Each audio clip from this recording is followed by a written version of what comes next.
Eu compartilhei uma mensagem com a igreja e o tema da mensagem de manhã foi um convite desafiador. De manhã eu falei sobre Simão Cirineu e o convite de carregar a cruz de Cristo. Essa mensagem, durante a semana, ela se desdobrou no meu coração e eu separei ela em duas partes. Então, de manhã eu falei sobre um convite desafiador. E agora à noite eu quero falar sobre a segunda parte dessa mensagem, que é o desafio de seguir a Cristo. Então eu queria que você já abrisse a sua Bíblia aí no livro de João, capítulo 6. Vamos ler primeiramente o verso 35 até o 37. João, capítulo 6, a partir do verso 35.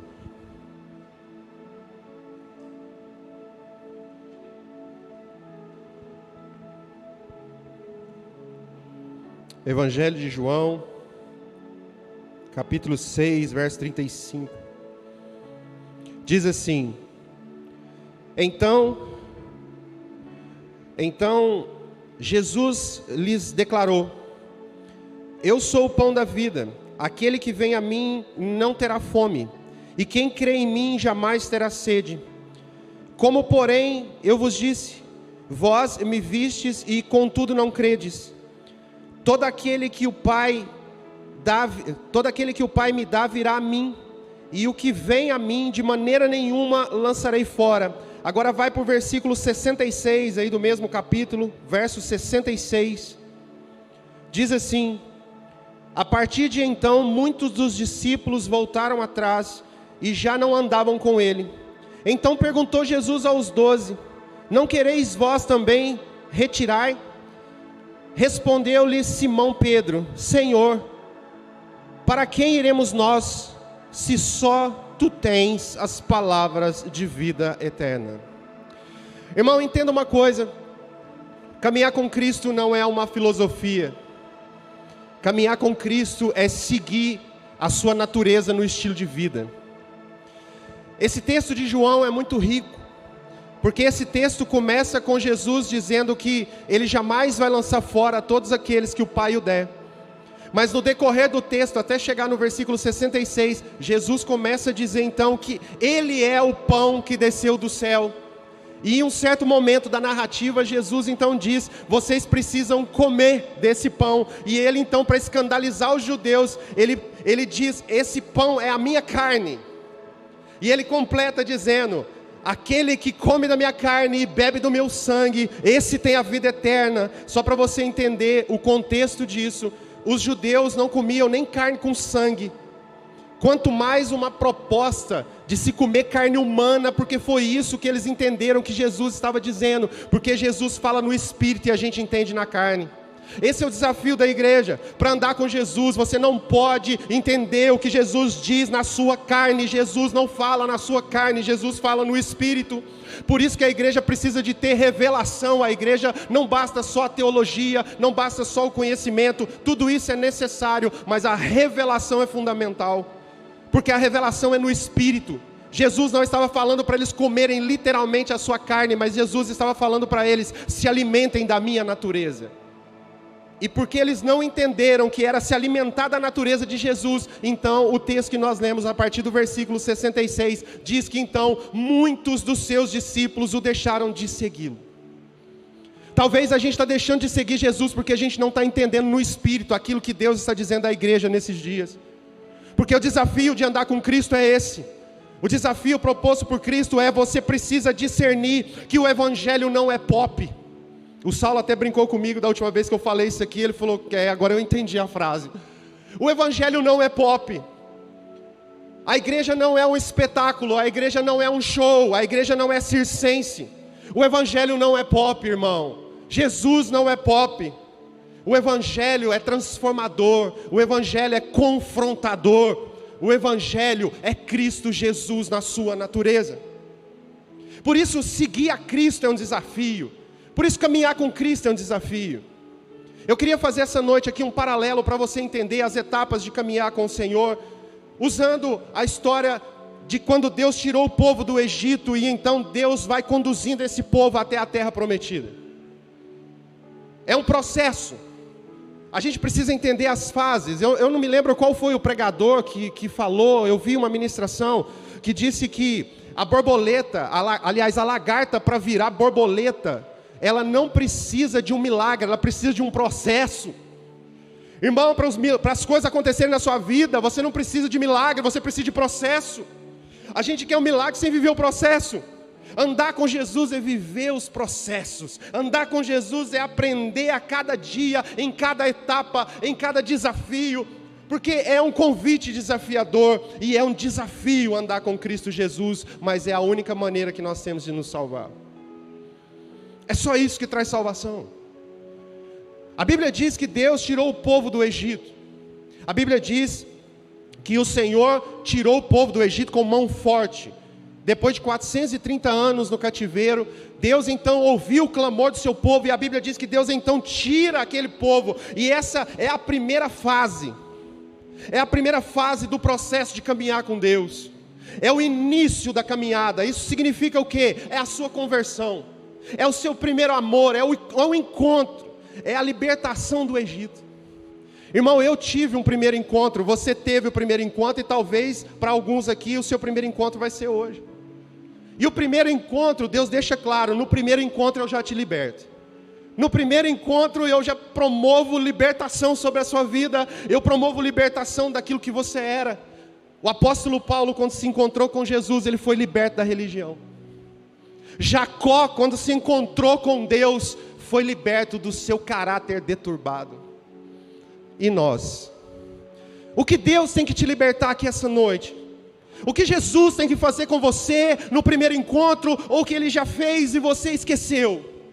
Como eu disse aqui nos avisos, o apóstolo Paulo, ele reafirmou: não esqueçam de quem vocês eram antes de encontrar com Cristo Jesus, porque esse encontro já promoveu libertação e você talvez nem percebeu. Ele já te tirou de um lugar e Ele já está te levando para outro. Ele já promoveu para você a conversão da sua mente, então agora é um processo de caminhada, é a retirada do Egito, é sair debaixo da escravidão e agora caminhar com liberdade, mas esse processo também nos leva para um outro lugar. Esse processo nos leva ao deserto. Talvez a falta de entendimento disso é que tem feito a igreja brasileira ser tão rasa no seu evangelho. A falta de homens e mulheres que pregam a palavra e que tenham coragem de dizer para a igreja: o primeiro encontro Deus te liberta, o primeiro encontro Deus te abençoa. Irmão, o primeiro encontro é um encontro de bênção. O primeiro encontro é um encontro que você vê milagres acontecer assim ao seu redor e você começa a ficar maravilhado com o que Deus faz. Eu me lembro que quando eu me converti, e Deus faz questão de fazer isso, irmão. No primeiro encontro, quando você chega, Deus faz questão de deixar os milagres acontecer ao seu redor, e muitas vezes esses milagres acontecem com você mesmo, porque é esse o momento da caminhada. Lá no livro de Êxodo, eu quero até citar isso aqui, no livro de Êxodo, capítulo 12, no verso 35, coloca para mim Êxodo 12, verso 35, Êxodo capítulo 12, verso 35, olha só o que diz: fizeram, pois, os filhos de Israel conforme a palavra de Moisés, e pediram aos egípcios joias de prata e joias de ouro e roupas. Próximo. E o Senhor deu ao povo graça aos olhos dos egípcios, e estes lhe davam o que pediam, despojaram aos egípcios. Essa é a primeira fase, a fase da libertação. Deus também dá alguns mimos para a igreja. Deus dá alguns milagres palpáveis, Deus dá um recurso que estava faltando. Deus é o Deus que faz isso. É esse primeiro encontro. E servir a Deus nesse âmbito, seguir a Cristo nesse âmbito, debaixo da bênção, não é difícil. Não é difícil, irmão, seguir a Cristo quando está tudo bem. O difícil é seguir a Cristo quando muda de fase. O difícil é seguir o Senhor quando muda o processo. Eu não conheço ninguém que se desviou a Deus vivendo uma fase boa da vida. Mas eu conheço muitos que fraquejaram na fé quando mudou o ambiente. Pastor, isso é verdade? Olha para a pandemia. Quantos irmãos estavam aqui e agora não estão mais? E não estão em nenhum outro lugar, porque se ainda estivessem, mas não estão. Por quê? Porque chegaram no primeiro contato, foram libertos de uma mente cativa, receberam as bênçãos, mas aí mudou a fase, mudou a estação, irmão. Entenda, Deus é Deus de estações. Encontrar com Deus talvez seja o verão da nossa vida. É a época que tudo frutifica, é a época que chove fácil, é a época que está tudo verde, está tudo bonito. Louvado seja Deus pelos verões da nossa vida. Mas não se esqueça que no processo muda a estação, e nós também vamos viver o inverno também. E só fica no inverno com Deus aquele que entendeu, que não vive com Deus por causa das suas bênçãos, mas que o encontro com Jesus promove a ele o estar com Cristo em todas as fases, em todas as estações. Sabe o que vai fazer você permanecer no Evangelho? Não é vir alguém aqui no domingo, ou na quinta, ou no sábado, pegar um microfone para ficar falando para você o tempo todo sobre um verão. Você vai frutificar, Deus vai encher o seu celeiro, Deus vai derramar graça sobre você, Deus vai te promover. Chegou a sua hora, você vai ser exaltado, que coisa linda, isso é o verão. Mas e as outras fases? Alguém precisa dizer para vocês que a estação vai mudar, mas o Senhor não muda. Não muda. Deus pegou o povo, libertou o povo, mas aí o povo então agora vai para o deserto. E o que é o deserto? Qual é a fase do deserto? É o meio do caminho. O deserto é a provocação, é a provação, é a renúncia, é a bênção sob medida. O deserto é onde você tem que renunciar aquilo que você gosta, você tem que renunciar o seu bem-estar. Porque no deserto, querido, o povo caminhava, e Deus colocava uma nuvem durante o dia, para que essa nuvem pudesse cobrir o sol, para dar um certo conforto, mas Deus não tirou eles do deserto. Deixa eu te falar, talvez você está vivendo essa fase aqui hoje. Talvez você chegou aqui e você está vivendo o deserto. Deixa eu te dar uma notícia, antes que termine o processo, Deus não vai te tirar do deserto, mas a nuvem continua sobre você. Observe a nuvem. E tem mais. Estando no deserto, quando a nuvem se mover, se mova. Quando a nuvem se movimentar, se movimente. Muitas vezes o desafio é porque a gente para de olhar para a nuvem, a gente para de olhar para o Espírito. E a gente começa a olhar só para a carne, começa a olhar só para o calor, começa a olhar para a falta de água, começa a olhar para as afrontas, começa a olhar para a perca dos irmãos, para a perca de entes queridos, para a falta de dinheiro. Igreja, hoje o Senhor vem aqui para dizer para você, se você está no deserto, olhe para a nuvem, porque quando ela se mover, você tem que se mover. Se mova. Se mova. É um processo na sua vida. Por que eu vou para o deserto? Porque no deserto eu aprendo a depender de Deus. Irmão, deixa eu te falar uma coisa. Eu vi uma ministração ontem, que o pastor falou o seguinte, que Saul, o rei Saul, o ministério dele com Jesus durou 7 dias. Porque ele foi buscar umas mulas para o pai, encontrou o profeta Samuel, que ungiu ele rei, ele voltou para casa rei, e Deus então, através do profeta, deu umas instruções para ele, para que ele fizesse tudo o que tinha que fazer, e no 7º dia Deus viria, através do profeta Samuel, para fazer o sacrifício, porque sacrifício não era coisa de rei, era coisa de sacerdote. Só que Saul quis passar na frente de Deus, então Samuel começou a demorar para chegar, segundo aquilo que Saul julgava ser o tempo certo, e então Saul resolveu sacrificar, porque o povo estava indo embora. Deixa eu te falar uma coisa, igreja, entenda uma coisa, você pertence a um ministério, que a gente não faz movimentações para vocês não irem embora, a gente se movimenta conforme a nuvem. Eu falei aqui hoje de manhã, a nossa preocupação aqui não é botar uma cerca ao redor desse ministério para que nem o irmão vá para outro lugar. O nosso papel aqui é dar um alimento de qualidade para que não precise nunca de uma cerca para te segurar no evangelho verdadeiro. Se você comer uma comida verdadeira, quando você comer uma comida que não é verdadeira, você vai saber, não é uma cerca que te segura, é o pasto, é o alimento. Então entenda que o deserto é isso. Então Saul, ele sacrificou porque o povo estava indo embora, ou seja, para fazer a vontade do povo, ele contrariou a vontade de Deus. Nesse dia, Deus resolveu levantar Davi para ficar no lugar de Saul. E o ministério dele durou 7 dias. Mas pastor, ele reinou 40 anos. Mas com Deus foi só 7. A minha oração é: Deus, não me deixa governar nada que é do Senhor sem o Senhor. Não me deixa, ainda que dure 7 dias, mas o dia que terminar, que o Senhor me leve, mas não me deixe ficar sem o Senhor. Não me deixe. Não me deixe. Eu não consigo. Ninguém consegue.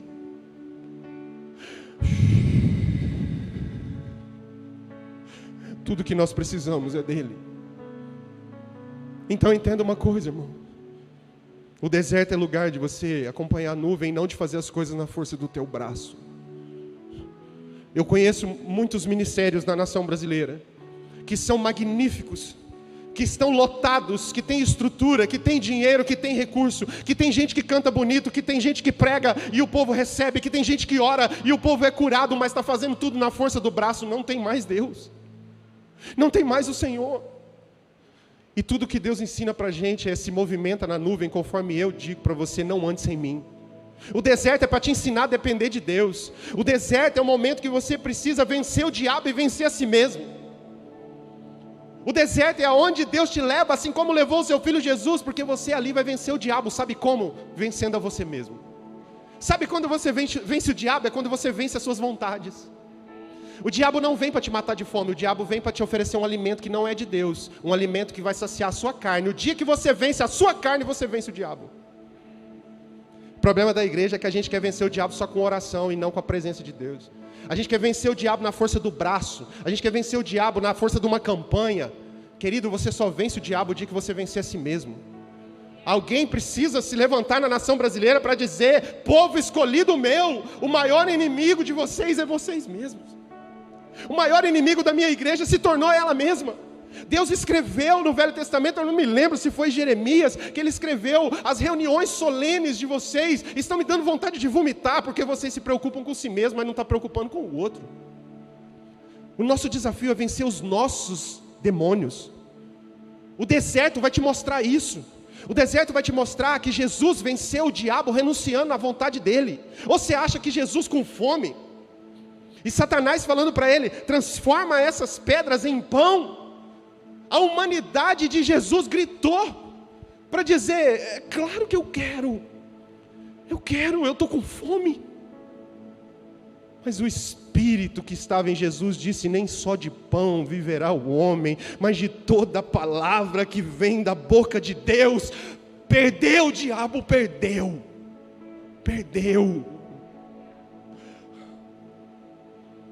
O deserto é lugar de renúncia, é lugar de tentação, é lugar de vencer a si mesmo. Sabe, querido, foi nesse ponto do deserto que Miriam, irmã de Moisés, se rebelou contra ele.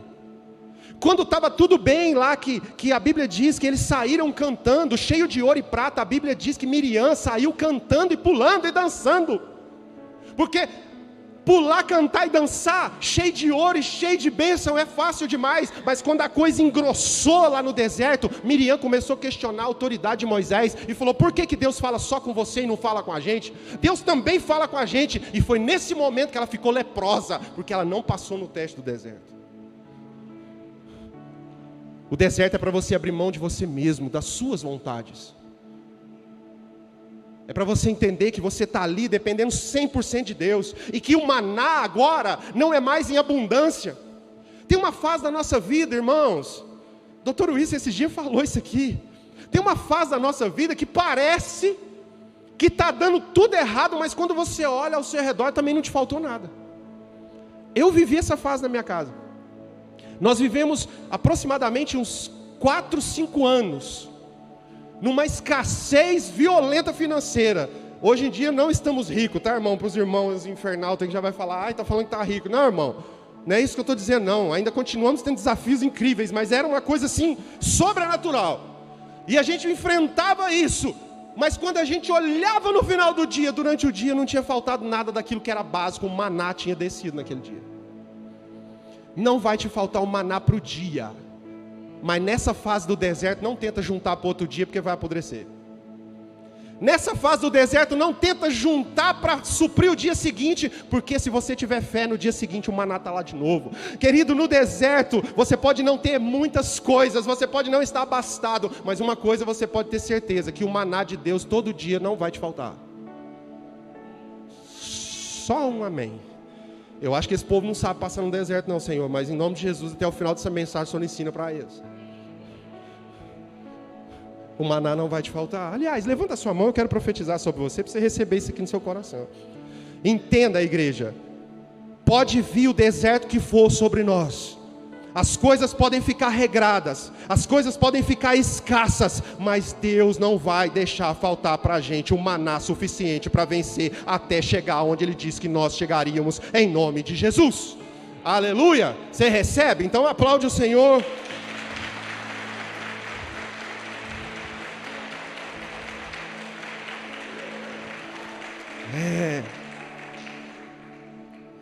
Irmãos, no deserto, a gente pode gerar uma perspectiva errada de cristianismo. E muitas vezes é isso o desafio, são expectativas ilusórias. É uma expectativa de que esperar apenas o agradável. A gente olha e fala assim, mas Jesus falou que a vontade dele é boa, que a vontade dele é agradável, e que a vontade dele é perfeita. E é. Mas entenda o processo: boa, agradável e perfeita. A vontade boa era onde? Quando ele estava lá com o Zé, o pai dele de adoção, fazendo lá os banquinhos. Fazendo banquinho, não, o que eles faziam era casa. Fazendo estrutura de casa, era lá com o carpinteiro. Jesus estava na boa vontade.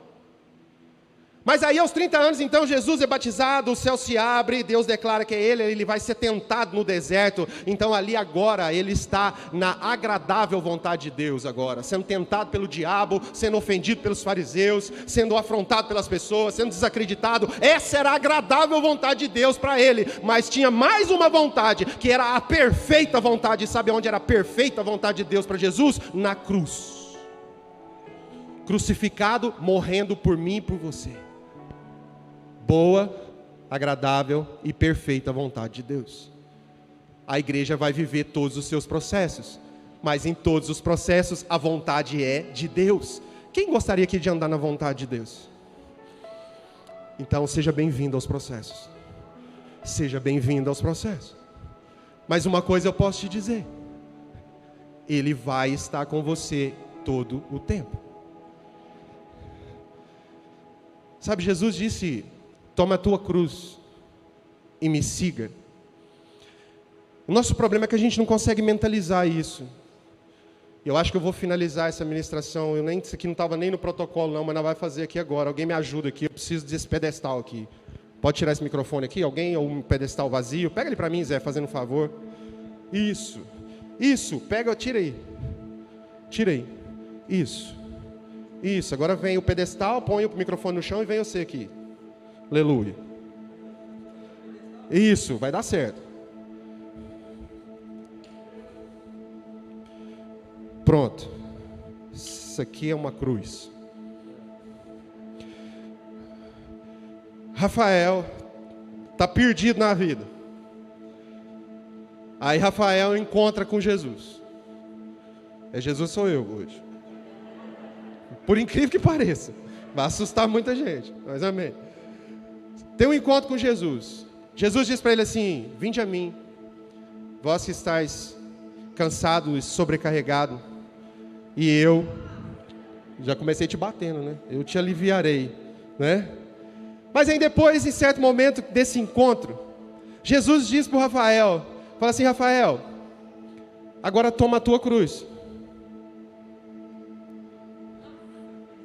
e me siga.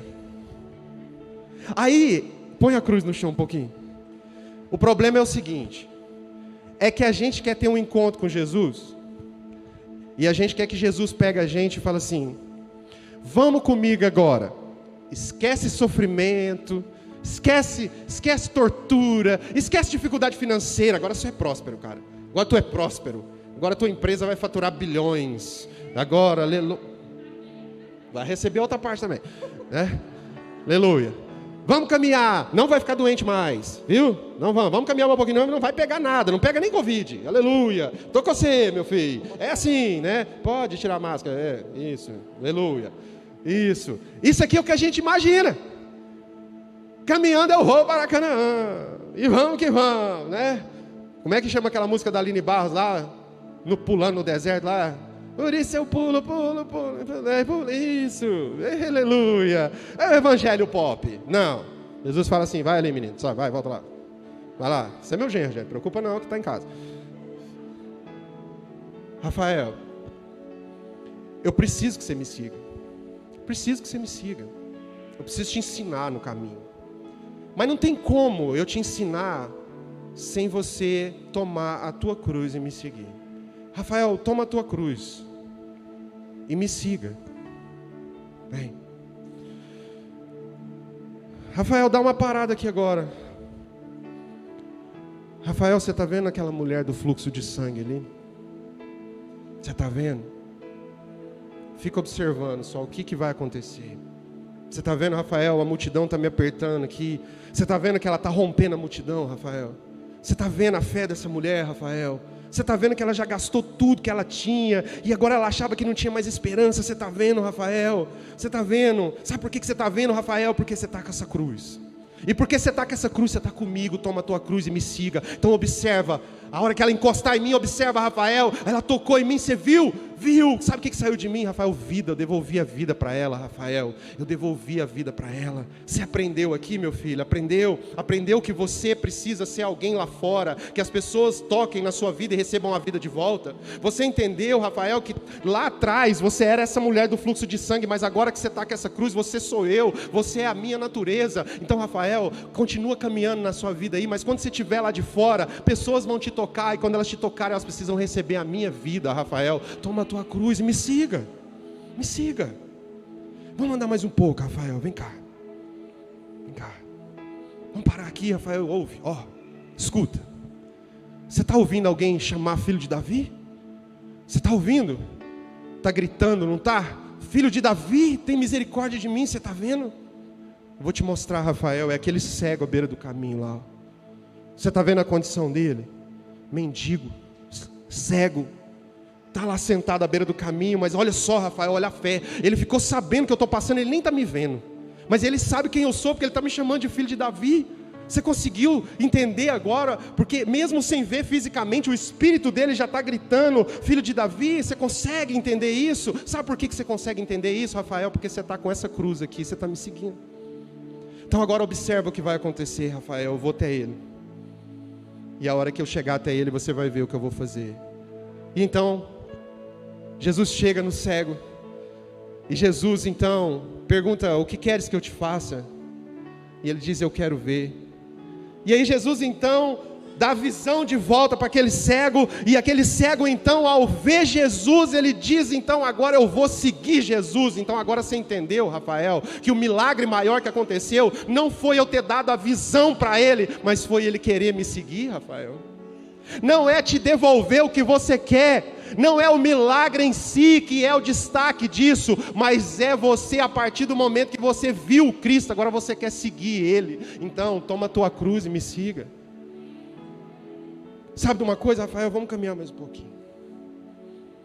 No caminho, Rafael, eu vou te ensinar muitas coisas. No caminho, Rafael, você vai ver eu multiplicar pão. No caminho você vai ver eu curar leproso. No caminho você vai ver eu multiplicar virtude na vida das pessoas. Você vai ver um monte de coisa, Rafael. Sabe por quê? Porque você tomou a tua cruz e me seguiu, Rafael. Mas vai chegar um momento, Rafael, que você vai estar pronto. E aí eu vou dizer para você, filho, porque você tomou a tua cruz e me seguiu, então eu te preparei. Porque em momento nenhum você ficou livre das aflições para me seguir, mas nas aflições você entendeu quem eu era. Então agora eu tenho uma missão para você, Rafael. Ide por toda a terra, pregando o Evangelho e batizando em nome do Pai, do Filho e do Espírito Santo. E eu estarei contigo até a consumação dos séculos. Amém, amém e amém.